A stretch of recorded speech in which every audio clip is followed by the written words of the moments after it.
What's up, everyone? We are going to be running some guides here for the sweater weather tournament. This is rookie content for those who are looking for more new stuff. So one of the things that I try to do for this hole is get it down as far as possible. You can see this is the Holy Driver Club. A couple different ways we can go with our ball. I'm thinking about, first and foremost, I want to try to land on the fairway if I can.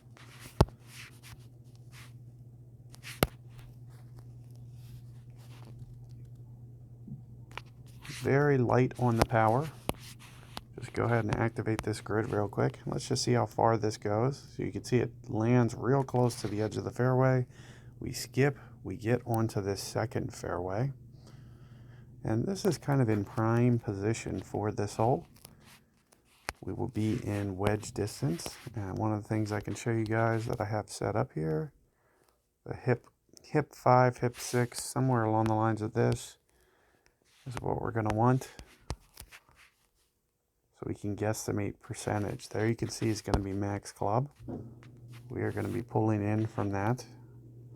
And this is the best way for us to estimate shot distance, is to turn sideways, use this full club span in the max zoomed out position. And you'll see this is maybe 75% right around this spot. And with the 10 mile per hour wind, we're just going to kind of keep this ball guide short. It's going to stretch out. So you got to keep that in mind. 75, 74%. Go somewhere around there. Saying 7.4 rings. Let's just give this a go. See if we can get this one to drop. So 7.4, that's right around there. And here it comes in. Let's see if it stretches out as far as I thought it did. It's just over the left edge of the cup. So we gave it a valiant effort. That's a good indicator. You guys can count the number of rings that I was from the starting point of the hole. When you count the rings, let's say it was, 4.7 rings, just as an example, and you see that I roll out to there, maybe you go just a little bit more, that type of thing. So it's really going to help you for shot consistency if you play it that way. So here you can see we are very close to the max line. This right here is considered your max line. So that's basically where we're going to be. We're literally almost exactly on the min line.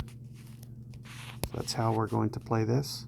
The other thing that you guys can do is you can utilize practice. So 10.2.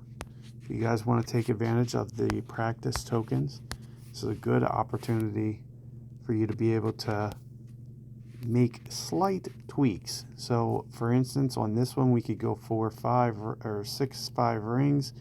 We could just see what happened in the shot when we go 6.5. Does it come up short? Does it get there? Because all of those things are going to make for minor tweaks the next time that you play your real shot. But I'm just going to go with this one live. Let's see if it didn't back up. So if anything, that was maybe just a little bit heavy, just a touch with my ball guide, more so than anything. You can see my alignment was just about perfect. Might have went 0.1 rings too heavy, but if anything, it was just the ball guide more than anything. We had the ball guide a little bit too much through the hole. I know it's going to collapse down, but the question just becomes how much. So what you guys can do is you can just set up your ball guide just a little bit less than I did. And what we're going to do for this one, I know range is an issue, so I'm going to utilize a Mojave for this hole. We're going to try to get this very close to this edge here. So 8 miles per hour is 6 rings. However, we're not going to go the full 6. I'm only going to go about 5 in the water here. Better to be safe than sorry. No reason to over adjust this. So here you can see we are right on the edge. Very nicely done.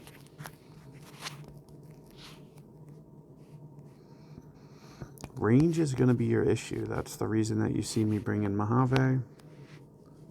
So for instance, we're going to switch this up. We'll go Hellfire 2 or Viking 5. We could do Viking 5. Viking is a nice early club for you guys that I highly recommend. So we'll do Viking. We'll go 8-1. Got plenty of range here on this club.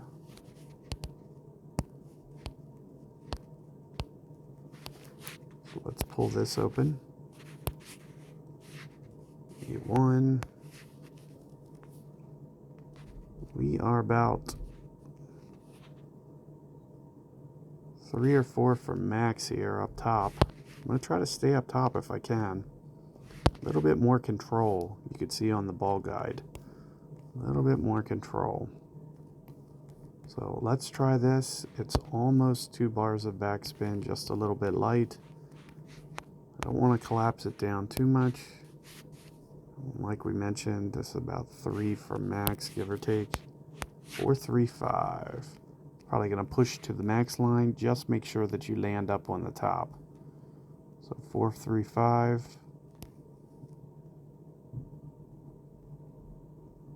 Which looks like right around here. It looks like it is right on the max line.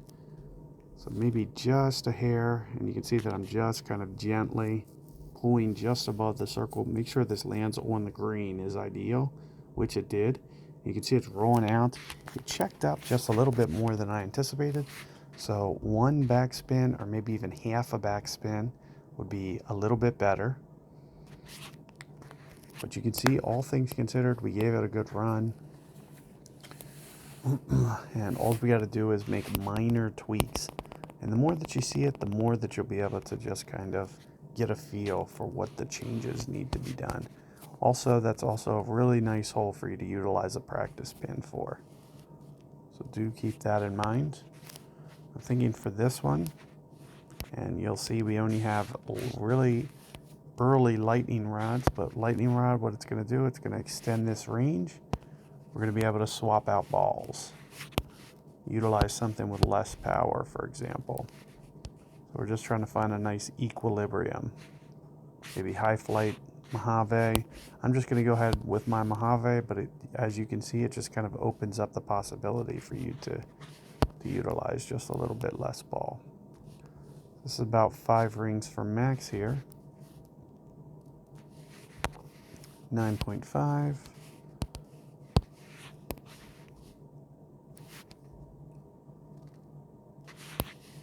Five for max.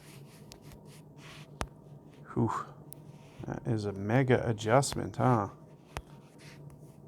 11 some rings here. So let's hope that it doesn't push outside here. After we go the 11, which is looking like it's getting close. 11-4-2, somewhere right around here. Let's just see what this does. Another really good hole to practice. So you'll see after you go this ring adjustment once, it'll be a lot easier the second time. And that just seems just a little bit heavy there. So you guys can try to tinker around with that. Just try to come in just a little bit. The other thing that you can try is maybe just changing your wind angle a little bit. You'll see it comes in quarter ring there. So just making slight modifications to that shot in order to get it more in line with where you guys see the hole. So keep all that in mind. This hole specifically is going to be a good opportunity for you guys to utilize something with some backspin. So we can go holy driver with this. It has a decent early backspin attribute to it. But you can see that we're just a little bit short. So this is the good time for you to start utilizing and playing with power numbers. You'll see here the power number. And we're going to try to land this right up here if we can. This is saying 8.5 miles per hour. 4.8. A little bit playing through the trees here. So let's go around here 4/8 on the ring adjustment. And you'll see since the ball guide was a little bit short, we're going to push up. I'm going to push up almost a full ring here. Very close, maybe 0.7, 0.8 rings. Let's just see where this lands. Just keep in mind, that's the most important thing, is this first bounce. Looks like it was on the green. It looks actually pretty good. So it got to the hole 1745, really nice tiebreaker. And definitely a hole once your clubs start developing. You can see you're going to need right around 2 or 3 bars of backspin. Another thing you could do is you could utilize your outlaw, and you could just use a backspin boost. So if you guys have been looking at these pins, it's a great opportunity to pull out something like a backspin boost. So you'll see as soon as I put this on, for example, my Holy Driver now has 5 bars. You could do the same thing with an outlaw if you do have very early clubs. So capitalizing on those pins is something that I highly recommend for you guys, especially all these early players. So we're going to try to go with a blast approach on this one. If you get this down here good, you can get this into wedge range. So that's what I'm going to try to do, is I'm going to try to utilize a topspin pin. So highly recommend you guys start thinking about these, because look at how much it extends my ball guide. So we're just going to come over here, we're going to kind of curl it back. We're just trying to get a lot of yardage of rollout here. And you can see that's what that top spin does, is it allows the ball to roll out considerably. Now the only thing that I didn't do, as you can see, I didn't put enough wind effect to the right. You can see how much to the right that ball guide rolled out. It was huge. So if you guys can keep that in the fairway, utilize a little bit more side spin, try to get it just a little bit higher, that's what I would recommend.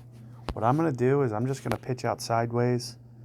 I'd rather show you guys the fairway shot than the rough shot. So I'm just going to pitch out sideways for your guys' benefit, because this is where I recommend you guys drive it to. It would be a look at double eagle from out here. So lots of tiebreaker points. You're going to see also a very nice clean look. We'll just keep that ball guide a little bit short because it's missing. And this is right around just a little inside 80% using my full club span tool. So just a hair inside 80. So we're just going to put this right up to 6.6 rings, it looks like. Keeping that ball guide short. Was 8.5, right? So 6.6 rings. And like I mentioned, this would be for double eagle if we didn't chip out. So that's the advantage of getting up this close. It just gives you this really aggressive chance that we could have got at least 1,800 tiebreaker points. And on top of that, if we made it, we'd get 22.99. So it's really going to elevate that tiebreaker, because that is a par 5. So keep that in mind. Very good opportunity. That's probably the biggest hole that you want to take advantage of on this entire setup. So do keep that in mind. And here you guys can see we are going to be looking at some of these power pins, for example. So here's a club power boost.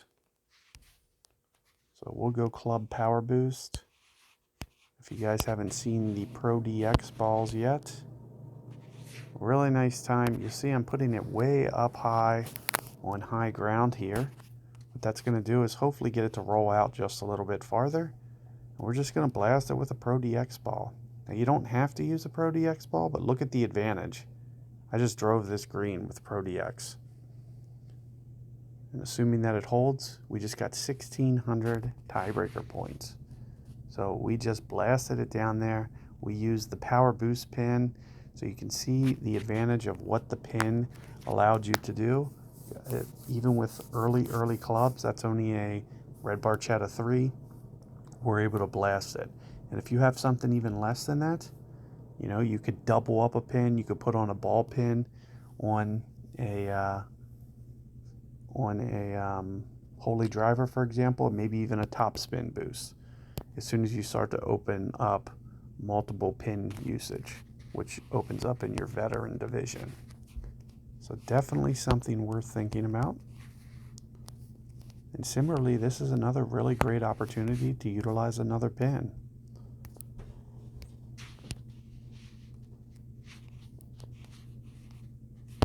So highly recommend in these early stages, because you're just seeing that, you know, we're able to get this. Oh, and I'm only allowed to use one because I'm in rookie, so I forgot about that. I think this is going to come up a little bit short if I had to guess. You're going to see that I'm going to kind of curl it away from the water just so it doesn't roll out. Let's just see how far we can get this. Just keep in mind we're the first tee box, and the goal is to get it up here as far as possible. And I don't even mind if this rolls into the rough, because what it does is it keeps it lower to the hole. And then what you're also going to see is I have a very straight needle. So that's why I was forcing this ball over to the left-hand side. So here you can see, look how straight this wind is. So we're going to have very straight, no wind basically.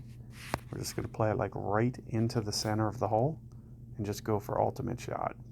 So it just shows you these Pro DX balls can come in handy. We roll in, that's 2 eagles that we're able to pick up in a row. Makes this game easy when you have all this equipment. So you can see we're inflating our score, getting way up there on the leaderboard, and all it required is just a little bit of this cool stuff. So I'm going to go high flight, and we are going to side spin here. Maybe this is a good opportunity to utilize a special ball. So I would either utilize a special ball or a rookie trophy. You could also use a rookie trophy ball. So keep in mind, the option is yours, but here's the advantage, is just being able to get it up onto this green. It's going to give you so many more tiebreaker points. So I'm just going to put this right at the max line. We're going to curl it the max amount that we can. Be sure not to over top spin it. Just because there's missing guide doesn't mean it's there, not there. So be careful not to overspin it. You can see I still got it to the hole. 1744, lots of tiebreakers. You can see that was the perfect opportunity for you to pull out either a special ball or a rookie trophy. And of course, you know, since we're playing rookie, we're playing the showdown, you're winning those rookie trophy balls for free. It's going to go almost justice and do almost the exact same thing that cue ball does. So either or, whatever you like. But look at these tiebreakers that we're able to put up. Keep in mind, if I didn't chip out on the side on hole number 6 there, you know, we would have had an extra 900 tiebreakers, so it would have pushed us into 12,000s. Would also push us into 15 under. So you're going to be able to score really low on this Latrobe course, utilizing these guides, utilizing these concepts. So keep all this in mind. Best of luck out there. Post your you know, scores in the chat, and you know, I can discuss with you guys. Best of luck out there. Take care, and I'll see you guys next time.